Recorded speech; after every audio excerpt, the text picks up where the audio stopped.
والسلام على عباده الذين اصطفى أما بعد فأعوذ بالله من الشيطان الرجيم بسم الله الرحمن الرحيم يا أيها الذين آمنوا كتب عليكم الصيام كما كتب على الذين من قبلكم لعلكم تتقون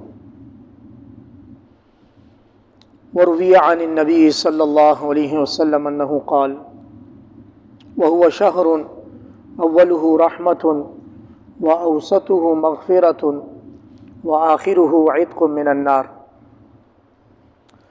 صدق الله العظيم وصدق رسوله النبي الكريم ونحن على ذلك من الشاهدين والشاكرين والحمد لله رب العالمين۔ معزز سامعین کرام، السلام علیکم ورحمۃ اللہ وبرکاتہ۔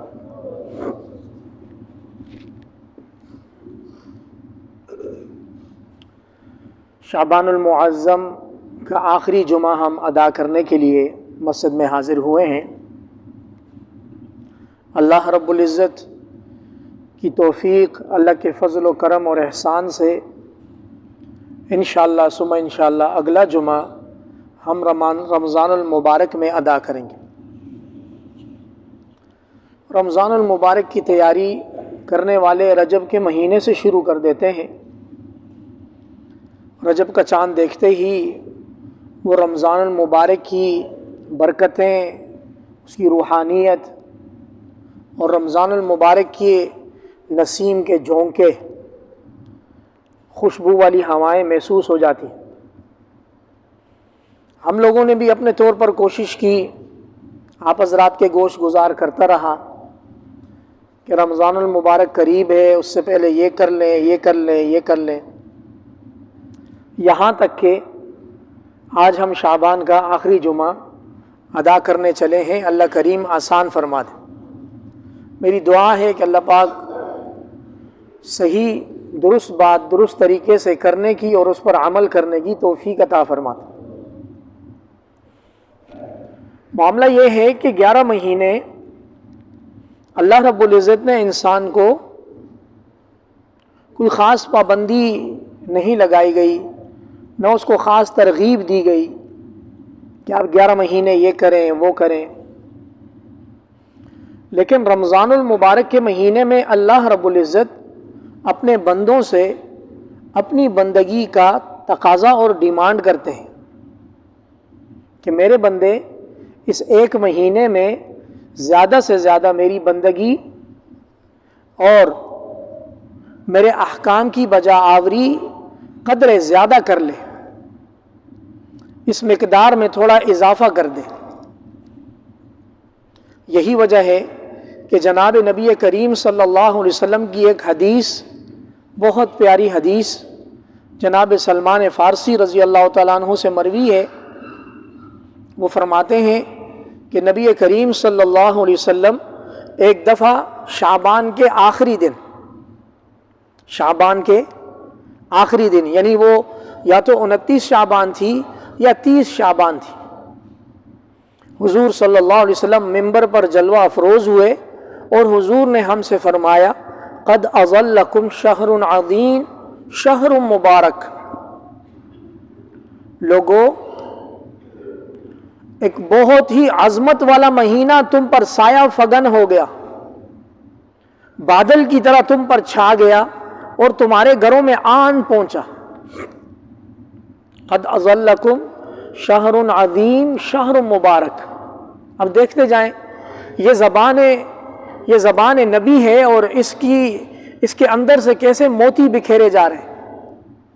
واللہ یہ حدیث پڑھ کے دل گواہی دیتا ہے کہ ایسی باتیں کوئی نبی ہی کر سکتا ہے، انسان کے بس میں نہیں ایسی باتیں کرنا۔ اور نبی وہ جو اللہ پاک کی طرف سے وحی، اللہ کی تعلیم، تائید اور نصرت سے ایسی باتیں کرتا ہے۔ تو میری کوشش ہوگی کہ یہ جو وقت باقی بچا ہے اس میں رمضان المبارک کا وہ پیش خیمہ، وہ مقدمہ، وہ ایبسٹریکٹ جو نبی کریم صلی اللہ علیہ وسلم نے اپنے صحابہ سے بیان کیا، وہ میں آپ کے گوش گزار کروا دوں۔ اچھا یہ توجہ بھٹکا رہے ہیں سب کی، ان کو لے کر آپ کونے میں چلے جائیں، تھوڑا بہت کھیل کے پھر آ جاؤ، صحیح ہے؟ چلو انجوائے کرو ماشاءاللہ سے۔ تو نبی کریم صلی اللہ علیہ وسلم نے صحابہ سے جو رمضان کے حوالے سے ارشاد فرمایا، بڑے قیمتی الفاظ ہیں، حدیث شریف طویل ہے، میں اپنے ساتھ پرنٹ آؤٹ لے کر آیا ہوں، ساتھ ساتھ ترجمہ کرتا جاؤں گا اور امید ہے کہ آپ لوگ اس کو یاد کرتے جائیں گے، ہاں دوبارہ دہرانے کا شاید ٹائم نہ ملے۔ اور اس میں انجام دینے کے افعال بیان کیے گئے ہیں، رمضان المبارک لفاظی کرنے کا، بستر پر لیٹ کر ٹائم ضائع کرنے کا، ٹریڈنگ کرنے کا، جب بہت زیادہ مارکیٹنگ کرنے کا مہینہ نہیں ہے۔ دیکھیے اس میں نبی کریم صلی اللہ علیہ وسلم نے ان صحابہ سے ارشاد فرمایا کہ جو صحابہ جنگ میں شرکت کرنے والے تھے، مہاجر تھے، اپنا مال اثاثہ سب کچھ مکہ مکرمہ میں چھوڑ کر مدینہ منورہ آئے ہوئے تھے، گنتی کے 4 سے 6 صحابہ کو چھوڑ کر باقی سب غریب تھے۔ یہ پہلے کلیئر کریں کہ یہ جو حضور کے ارشادات ہیں یہ کسی بہت زیادہ ایلیٹ کلاس سے نہیں ہے، بلکہ ان لوگوں سے ہیں کہ جنہوں نے اللہ کی راستے میں اپنا خون بھی بہایا، اپنی جان بھی پیش کی، اپنا مال بھی مکہ میں چھوڑ کر آئے۔ لہٰذا ان حضور صلی اللہ علیہ وسلم کی ہدایات میں کوئی ایسی ہدایت نہیں ہے جو آپ لوگوں کی کلاس سے میچ نہ کرتی ہو، یہ پہلے کلیئر کر دیں کہ کسی کے ذہن میں یہ بات آئے کہ یہ تو حضور نے اپنے صحابہ سے بولا تھا، ہم لوگ کہاں، صحابہ کہاں؟ تو نبی کریم صلی اللہ علیہ وسلم نے عمل کے لیے بتایا تھا، عمل کی نیت سے سنیں، اللہ پاک آسان کر دیں گے انشاءاللہ۔ دیکھیں جی، ترمذی شریف کی یہ حدیث ہے، فرماتے ہیں حضور صلی اللہ علیہ وسلم نے شعبان کے آخری دن میں ہم سے خطاب فرمایا، ہمیں واعظ و نصیحت کی، کہا ایھا الناس، اے لوگو، قد اظلکم شہر عظیم، شہر مبارک، ایک بہت ہی عظمت والا اور بہت برکتوں والا مہینہ تمہارے اوپر بادل کی طرح آن پہنچا ہے، تمہارے گھروں کا مہمان ہو چکا۔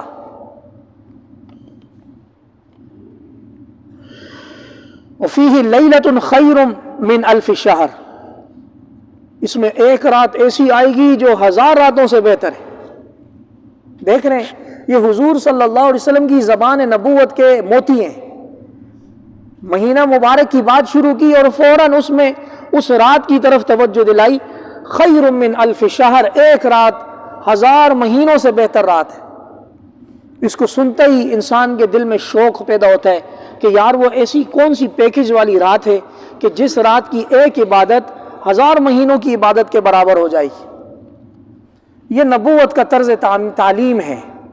وہ صحابہ کرام جو قسم پسری کی حالت میں جہاد میں زخمی ہو کر اپنا مال اور اپنی جائیدادیں مکہ مکرمہ میں چھوڑ کر مدینہ منورہ میں بیٹھے ہوں، ان سے یہ ارشاد ہو رہا، جعل اللہ صیامہ فریضہ وقیام لیلہ تطوعا، اللہ رب العزت نے اس ایک مہینے کے اندر صبح سے لے کر مغرب تک بھوکا پیاسا اور جائز نفسانی خواہشات سے دور رہنا، جس کو ہم روزہ بولتے ہیں، بھوکا پیاسا اور جائز نفسانی خواہشات سے دور رہنے کو روزہ کہا جاتا ہے۔ اللہ رب العزت نے اس مہینے کے روزے کو فرض قرار دیا ہے، بہت بڑی بات ہے۔ یعنی یہ اللہ رب العزت کے حقوق میں سے ایک حق ہو گیا، جیسے اللہ پر ایمان لانا اللہ کا حق ہے، اللہ کی نماز ادا کرنا اللہ کا حق ہے، اپنے مال میں سے اللہ کا حصہ زکوٰۃ ادا کرنا اللہ کا حق ہے، ویسے ہی روزہ رکھنا اللہ کا حق ہے۔ تو حضور صلی اللہ علیہ وسلم نے فرمایا 11 مہینے آپ کے کھانے کے، ایک مہینہ رب تعالیٰ کے نام پر بھوکا رہنے کا، رب تعالیٰ کا مہینہ۔ وقیام لیلہ تطوعا، اور اللہ رب العزت نے رمضان کی راتوں میں اضافی قیام کو نفل عبادت قرار دیا۔ اتنے سارے اشکالات کے جواب ہیں اس میں، یہ زبان نبوت ہے، واللہ یہ زبان افراط و تفرید سے بچ کر، نہ زیادہ اس طرف نہ زیادہ اس طرف۔ معلوم ہوا کہ رمضان کی راتوں میں عشاء کی نماز باجماعت کے علاوہ بھی کوئی نماز مسلمانوں پر لازم ہے۔ اب اس کو سیدنا عمر فاروق نے نماز تراویح سے عبارت کیا ہے، دیگر چند علمی لوگوں نے اس کو قیام اللیل سے تعبیر کیا ہے، بعض دیگر نے اس کو تہجد سے تعبیر کیا ہے۔ بہرکیف اس حدیث سے جو بات حاصل ہوتی ہے وہ یہ ضرور ہے کہ رمضان کے مہینے میں عشاء کی نماز کے علاوہ بھی کوئی عبادت ہے۔ رمضان المبارک کے مہینے میں عشاء کی نماز کے علاوہ بھی کوئی عبادت ہے، اور اس کو نفل قرار دے کر پوری امت کو گناہ عظیم سے بچایا ہے۔ یہ بھی ایک نبی کا کام ہے۔ اگر جیسے دن کا روزہ فرض قرار دیا گیا تھا ویسے ہی رات کی تراویح قرار دی جائے تو پوری امت کے لیے مشکل کھڑی ہو جائے۔ نبی کریم صلی اللہ علیہ وسلم نے آسانی فراہم کی کہ اس عبادت کو اضافی عبادت قرار دیا، یعنی فرضیت کے دائرے سے نکال کر اس کو سنت، نفل، مستحب، آپ اس کو آسانی میں لے جائیں جہاں لے جا سکتے، تاکہ امت کا کوئی بندہ اگر اس کی کوئی خدا نخواستہ توہین کرے، سستی کرے، کچھ بھی کرے تو وہ اللہ پاک کے غضب سے، عذاب سے بچ سکے۔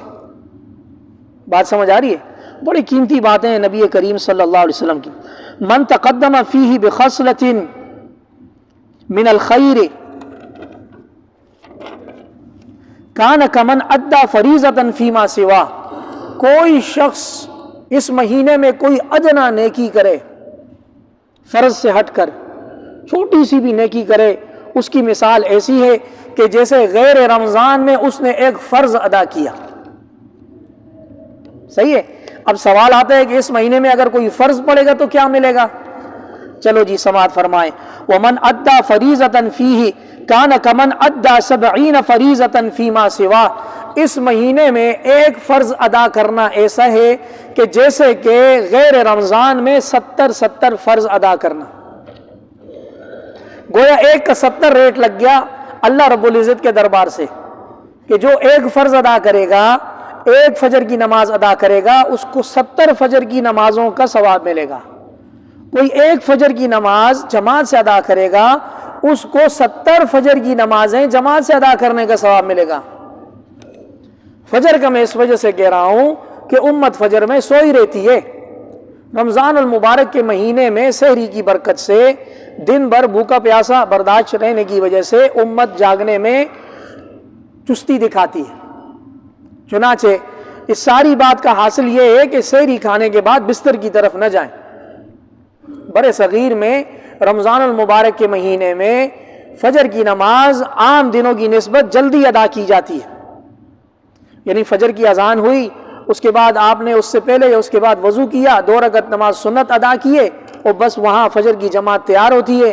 ائمہ کرام اس بات کا خیال کرتے ہیں کہ رمضان المبارک میں فجر کے مہینے میں تلاوت بھی کم کی جائے، بہت زیادہ طویل تلاوت نہ کی جائے، کیونکہ لوگ ہیں سحری کی ہے، سحری کھانے کے بعد فجر کی نماز ادا کریں گے، پھر تھوڑا بہت آرام کریں گے اور اپنے اپنے کاموں کے لیے نکل جائیں۔ سہولت در سہولت، سہولت در سہولت فراہم کی جاتی ہے کہ کسی طرح حضور کا امتی اس دین کی طرف واپس آ جائے۔ یہ 1 مہینے کا جو تقوی کا کورس ہے اس کو پورا کر لیں۔ وَهُوَ شَهْرُ الصَّبْرِ وَالصَّبْرُ ثَوَابُهُ الْجَنَّةُ، یاد رکھیں یہ بھوکا پیاسا رکھنا یہ اللہ پاک کے خزانوں میں کمی کی وجہ سے نہیں ہے کہ اللہ کے خزانوں میں رزق کی کمی ہو گئی تو انوینٹری کو تھوڑا سٹاپ لگانے کے لیے یا تھوڑا اپنے ریزرو کو بڑھانے کے لیے، یا خدا نخواستہ خزانے میں کوئی ایسی کمی بیشی ہو گئی تھی کہ مینٹیننس کی ضرورت پڑ گئی تو مخلوق کو 1 مہینے کے لیے بھوکا رکھا جائے گا، بالکل بھی نہیں۔ فرمایا یہ صبر کا مہینہ ہے اور یہ صبر اختیاری اور لازمی صبر ہے، آپ کو کرنا پڑے گا اور اس صبر کے بدلے جنت ملے گی۔ بہت مختصر بہت پیارے الفاظ ہیں جناب نبی کریم صلی اللہ علیہ وسلم کے، ایک ایک لفظ سے نا روحانیت، نور اور برکت ٹپک رہی۔ وشہر المواسات، صرف اپنی جان پر صبر نہیں کرنا بلکہ یہ غمخواری اور داد رسی کا مہینہ ہے۔ دیگر وہ لوگ کہ جن کے پاس رمضان میں چیزیں نہیں ہیں سحر افطار کے لیے، ان کی خوشی کا سامان نہیں ہے، ان کی داد رسی بھی مالدار مسلمانوں نے کرنی ہے۔ نہ کر بندیا میری میری، نہ تیری نہ میری، بن کے اڑ گئی خاک دی ٹیری، نہ تیری نہ میری۔ پنجابی کا ایک شاعر بولتے ہیں نا، یہ ساری زندگی میرا مال میری جائیداد تو میری میری، یہ مجذوب ایک ہمارے علاقے میں بھی اس کو پڑھا کرتا تھا۔ نہ کر بندیا میری میری، یہ دنیا میں رہ کر میری میری نہ کر کہ میں کھا جاؤں، میرے بچے کھا جائے، میرے اولاد پہن لے میں پہن لوں، یہ نہ کر۔ نہ تیری نہ میری، یہ دنیا تیرے سے پہلے نہ کسی کے لیے ہوئی ہے، نہ تیرے بعد کسی کے لیے ہوگی، یہ عارضی طور پر تیرے ہاتھ میں آئی ہے، تیرے ہاتھ سے جانے والی ہے۔ تیرا ٹھکانہ بھی قبر ہے، میرا ٹھکانہ بھی قبر ہے، اور ٹھکانہ قبر جو ہے وہ مٹی کا ایک ڈھیر ہے، مٹی کا ایک مجموعہ ہے، کوہان نما بنایا جاتا ہے، کوہان بنا دیا جائے، پھر اس کے اوپر پانی چھڑکا جاتا ہے، اس کے اوپر گلاب کی پتیاں ڈالی جاتی ہیں۔ اصل وہ اعمال جو بندہ ساتھ لے کر گیا ہے وہ انہی کو سامنا کرے گا۔ اوپر آپ چاہے لائٹیں لگا دو، قسم قسم کی چادریں بچھا دو، کچھ بھی کر لو، یہ سب کا سب مٹی کے اوپر رہے گا۔ نیچے کیا ہو رہا ہے، فیما بینہ و بین اللہ، وہ جانتا ہے اور اس کا رب جانتا ہے۔ تو یہ غم گساری کا، ہمدردی کا مہینہ ہے۔ کوئی یہ نہ سمجھے کہ اللہ رب العزت نے اپنا اسٹاک جو ہے نا ریزرو کر دیا۔ پھر حضور وضاحت فرما رہے ہیں، وہ شہر یزاد فیہ رزق المؤمن فی، یہ ایسا مہینہ ہے کہ اس میں اگر انسان اپنا بریک فاسٹ نہ کرے، یا سیٹرڈے سنڈے کو اپنا برنچ نہ کرے، اپنا لنچ نہ کرے، ڈنر نہ کرے، یہ سارے کام نہ کر کے بھی اللہ پاک کے حضور کا فرمان ہے، اللہ پاک کے محبوب کا فرمان ہے کہ یہ ایسا مہینہ ہے کہ مومن کا رزق اس میں بڑھا دیا جاتا ہے۔ پورا سال میرا چیلنج ہے آپ لوگوں کو، 11 مہینے پابندی کے ساتھ دسترخوان پر فروٹ کھا کر دکھائیں۔ آپ ایک دن فروٹ چاٹ کھائیں گے، 2 دن، تیسرے دن بولیں گے یار فروٹ چاٹ ہٹاؤ یار، اب کچھ اور لاؤ۔ رمضان کے پورے مہینے میں کوشش مسلمان کی یہ ہوتی ہے، پہلے کھجور کھائے، پھر فروٹ کھائے، پھر کچھ میٹھا کھائے، پھر بعد میں کھانا کھائے۔ وہ ہمارا امتی اتنا کھاتا ہے کہ وہ پھر وہ وہاں دسترخوان لیٹا ہوتا ہے اور اس کے پاس مسلمان لیٹا ہوتا ہے، ہمت ہی نہیں ہوتی اٹھنے کی۔ اس پر رمضان میں بھی بات کرنے کا ارادہ ہے۔ مطلب روزہ رکھنے کا جو مقصد تھا، بھوک پیاس میں غریب مسلمانوں کی، نادار مسلمانوں کا احساس پیدا ہو کہ ہمیں 11 مہینے ہم کھائی جاتے ہیں، ایک مہینے میں زبردستی اس بھوک پیاس کو برداشت کرنا ہے تاکہ اللہ کی نعمتوں کا احساس ہو، اللہ کی مخلوق کا احساس ہو۔ رزق زیادہ کر دیا جاتا ہے، یہ حضور کے فرمان ہے۔ قال وهو اصدق القائلین، حضور نے فرمایا وہ روح زمین پر سب سے زیادہ سچے انسان ہے۔ من فطر فیہ صائما کان مغفرۃ لذنوبہ، بہت پیاری بات آ رہی ہے۔ نبی کریم صلی اللہ علیہ وسلم اپنے غریب نادار صحابہ سے فرما رہے ہیں کہ اس مہینے میں اگر کوئی روزے دار کا افطار کروائے گا تو یہ افطار کروانا اس کے تمام گناہوں کی مغفرت کا ذریعہ ہوگا۔ آپ لوگوں کے ذہن میں جو سوال آنے والا ہے اس کا جواب حضور دیں گے، اپنے ذہن کے سوال کو تازہ رکھیں۔ اور عتق رقبتہ من النار، دنیا میں اس کے گناہ معاف ہوں گے، آخرت میں اللہ رب العزت اس کی گردن کو آگ سے چھڑائے گا۔ اور کسی کے ذہن میں یہ نہ آئے کہ کسی روزہ دار کو ثواب کر کے سارا ثواب افطار کرانے والے کو چلا گیا۔ وَكَانَ لَهُ مِثْلُ أَجْرِهِ مِنْ غَيْرِ أَنْ يُنْقَصَ مِنْ أَجْرِهِ شَيْءٍ، روزہ افطار کرنے والے اور کرانے والے کے اجر میں سے کسی قسم کی کوئی کمی نہیں کی جائے گی۔ بہت عمدہ کلمات ہیں۔ قالوا یا رسول اللہ، نادار صحابہ تھے، کم مالیت تھی پاس، عرض کیا اے اللہ کے حضور، لیس کلنا یجد ما یفطر الصائم، ہم میں سے ہر کسی کے پاس اتنا تھوڑی ہے کہ ہم روزہ دار کو افطار کرائیں گے، ہمارے پاس اپنے پیٹ پر پتھر باندھنے کا سامان ہے، ہم اور کسی کو کیسے کھلائیں گے؟ سنتے جائیں۔ قال صلی اللہ علیہ وسلم یعطی اللہ هذا الثواب من فطر صائما على تمرة او شربة ماء او مذقة لبن، اللہ رب العزت یہ پورے کا پورا ثواب اس شخص کو دے گا جو کسی روزہ دار کا افطار کروائے کھجور کے ایک ٹکڑے سے، یا اس کو پانی کا ایک گھونٹ پلا دے، یا اس کو دودھ یا لسی کا ایک گھونٹ دے دے، پورے کا پورا ثواب اللہ پاک اس کو بھی عطا کریں گے۔ لہٰذا یہ غریب ہونا، نادار ہونا، اس کو ذہن سے نکال دیں کہ اگر ہمارے پاس مال کی کمی ہے تو ہم کسی کو وہ نہیں کروا سکتے۔ واللہ اس حدیث شریف کی روح سے آپ کا دل بڑا ہونا چاہیے۔ افطاری کا ٹائم آ گیا، کوئی مسافر ہے، اجنبی ہے، آپ کو محسوس ہوتا ہے وہ مسلمان روزے دار ہے، آپ اس کو محبت کے ساتھ بٹھائیں، اپنی کھجور کو 2 حصے کریں، آدھی اس کو دیں، آدھی خود کھائیں، وہ بھی سیر ہو جائے گا، اللہ آپ کو بھی سیر کر دیں گے، ثواب بہت بڑا مل جائے گا انشاءاللہ۔ اسی وجہ سے حضور نبی کریم صلی اللہ علیہ وسلم کا فرمان ہے الغنا غنا النفس، اصل مالداری تو دل کی مالداری ہے، مال کی مالداری ہونا کوئی کمال تھوڑی ہے۔ جس کا دل جگرا بڑا ہوتا ہے وہ ساتھ میں زبردستی بٹھاتا ہے۔ وَهُوَ شَهْرٌ أَوَّلُهُ رَحْمَةٌ وَأَوْسَطُهُ مَغْفِرَةٌ وَآخِرُهُ عِتْقٌ مِّنَ النَّارِ، وہ ایسا مہینہ ہے جس کا پہلا حصہ رحمت ہی رحمت، دوسرا درمیانہ حصہ مغفرت ہی مغفرت، اور آخری حصہ آگ سے خلاصی کا ذریعہ ہے۔ من خفف عن مملوکہ فیہ غفر اللہ لہ وأعتقہ من النار۔ HR کا اصول جتنے بھی مینجمنٹ سے وابستہ ہیں کان کھول کر سن۔ HR human resources department employees کا خیال رکھنے کے لیے ہوتا ہے، اور بعض HR نے ہر وقت چھرا تیار رکھا ہوتا ہے، یہاں ہو تو ادھر سے قلم ادھر سے قلم چھانٹی کرنا شروع کر دیتے۔ نبی کریم صلی اللہ علیہ وسلم کی رہتی دنیا تک تمام دنیا کی مینجمنٹ کے HR کو فرمان ہے یہ اللہ کا حق ہے روزہ، تو اللہ رب العزت 11 مہینوں میں سے 1 مہینے اپنا حق مانتے ہیں۔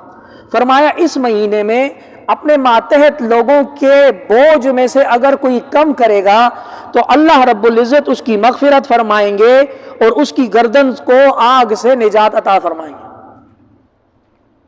میں نے شروع میں کہا تھا یہ وہ الفاظ ہیں جو وقت کا نبی ہی ادا کر سکتا ہے، کسی عام بندے کی پہنچ میں یہ الفاظ نہیں ہیں۔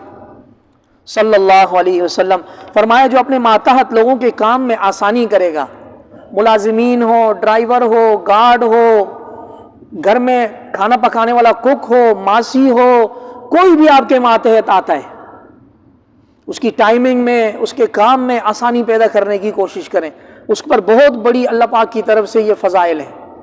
اور وہ لوگ جو ماتحت کیٹیگری میں آتے ہیں یعنی میرے جیسے ملازم ہیں، ان کو بھی چاہیے کہ رمضان کے مہینے میں روزہ رکھ کر کام چوری نہ کریں۔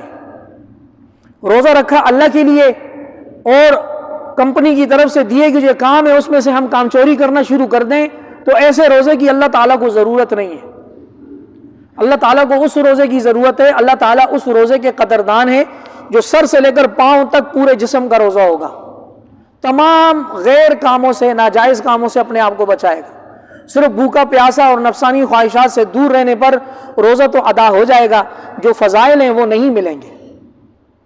تو 2 طرح کی ہدایات ہو گئیں، ایک وہ لوگ جن کے ماتحت افراد ہیں وہ بوجھ میں کمی کریں گے، ریلیکسیشن، تھوڑی سہولت فراہم کریں گے، اور جن لوگوں کو سہولت دی جائے گی وہ اس سہولت کی قدردانی کریں گے۔ اس طرح فیض اور نیوٹرل جب ملیں گے تو انشاءاللہ بلب روشن ہو جائے گا، کوئی ایک تار بھی شارٹ ہوگی تو روشنی نہیں آئے گی۔ جی شوق ہے تو آگے چلیں والے، ورنہ ٹائم پورا ہو گیا، میں بات ختم کر دوں، آگے چلیں۔ بسم اللہ۔ فرمایا وَاسْتَكْثِرُوا فِيهِ مِنْ 4 خِصَالٍ۔ بھائی لوگ پوچھتے ہیں امام صاحب رمضان کا وظیفہ بتا دیں، ہماری ساری قوم ہی امت ساری وظیفوں پر چل رہی ہے، وظیفہ بتا دیں، وظیفے کنجی کھولتے ہیں، خود ایفرٹس نہیں کریں گے، اسٹرگل نہیں کریں گے، محنت نہیں کریں گے، وہ بولیں گے کہیں سے چور راستہ پیکج مل جائے۔ نبی کریم صلی اللہ علیہ وسلم رمضان کا کام بتا رہے ہیں، فرمایا 4 صفات میں کثرت کرو، یہ حضور کی ڈیمانڈ ہے، میری نہیں، نبی کریم صلی اللہ علیہ وسلم کی رمضان میں 4 کاموں کی ڈیمانڈ ہے، اور وہ 4 کام بھی کتنے نرالے اور کتنے خوبصورت ہیں، سنتے جائیں۔ خصلتین ترضون بہما ربکم وخصلتین لا غنی بکم عنہما، ان 4 کاموں میں سے 2 کام ایسے ہیں جن سے آپ کو آپ کے رب کی خوشنودی اور رضامندی ملے گی۔ ان 4 کاموں میں سے 2 کام ایسے ہیں کہ اگر وہ 2 کام آپ لوگوں نے کیے تو اللہ کی خوشنودی اور رضامندی ملے گی، اور دیگر 2 کام ایسے ہیں کہ کوئی بندہ ان کاموں سے بے نیاز ہو نہیں سکتا، ہر بندہ محتاج ہے۔ تو کل ملا کر یہ 4 کام ہوئے۔ پہلے 2 کام لا الہ الا اللہ کی کثرت اور استغفر اللہ کی کثرت. فرمایا لا الہ الا اللہ زبان پر بھی ہو دل پر بھی ہو، استغفر اللہ زبان پر بھی ہو دل پر بھی ہو اعمال میں بھی ہو، کہ اللہ پاک سے اپنے گناہوں کی معافی مانگے. یہ دو خصلتیں ایسی ہیں، اللہ کی وحدانیت کا اقرار اور اپنے گناہوں کا اعتراف جرم، یہ دو چیزیں اللہ رب العزت کی رضامندی کو بارش کی طرح نازل کر دی. اور دوسری دو چیزیں کہ جن سے کسی انسان کو راہ فرار نہیں ہے، ہر انسان ان دو چیزوں کا محتاج ہے. فرمایا ایک یہ ہے یا اللہ جنت دے دے، یا اللہ جنت دے دے، اور دوسری چیز یا اللہ آگ سے خلاصی دے دے. اسألک الجنہ واعوذ بک من النار. اس کی عادت بنا لیں. کسی کو اگر یہ یاد کرنا ہو نماز کے بعد مجھ سے ملے، میں ان کو سکھا بھی دوں گا. 4 چیزیں ایسی ہیں حضور نے فرمایا رمضان میں ان کی کثرت مطلوب ہے. کثرت سے مراد 100 200 500 نہیں، پھر آپ پڑھی جائیں جتنا پڑھ سکتے ہیں. پھر آخر میں دوبارہ حضور صلی اللہ علیہ وسلم امت کو موٹیویٹ کر کے اپنی بات مکمل فرما رہے ہیں وَمَنْ سَقَى صَائِمًا سَقَى اللَّهُ مِنْ حَوْزِهِ شُرْبَةً لَا يَظْمَأُ بَعْدَهَا أَبَدًا. اور یاد رکھو جو شخص کسی روزہ دار کو پانی پلائے گا، جو شخص کسی روزہ دار کو پانی پلائے گا، اللہ رب العزت حوض کوثر جو میرا حوض ہے آخرت والے دن، اس پہ اللہ پاک اس کو ایسا ماہ مبارک ایسا جام پلائیں گے کہ پھر وہ کبھی ہمیشہ ہمیشہ پیاسا نہیں ہوگا. اللہ کریم یہ کرنے والے 9 کام نبی کریم صلی اللہ علیہ وسلم نے بیان کیے ہیں. میں نے شروع میں اس وجہ سے یہ 9 کا عدد نہیں بتایا کہ سنتے ہی ہم لوگ ڈھیلے ہو جائیں گے یار 9 کام کون کرے گا، لیکن تمام تفصیل بتانے کے بعد یہ 9 کام کوئی زیادہ توجہ نہیں مانگ رہے، بس تھوڑی سی آپ نے اس پر فوکس کیا، چلتے پھرتے یہ 9 کام رمضان میں انجام دے دیے تو انشاءاللہ عید مبارک ہو جائے گی. اللہ کریم ہمیں عمل کرنے کی توفیق عطا فرما دیں. وآخر دعوانا الحمدللہ رب العالمین. سنتیں ادا کیجیے.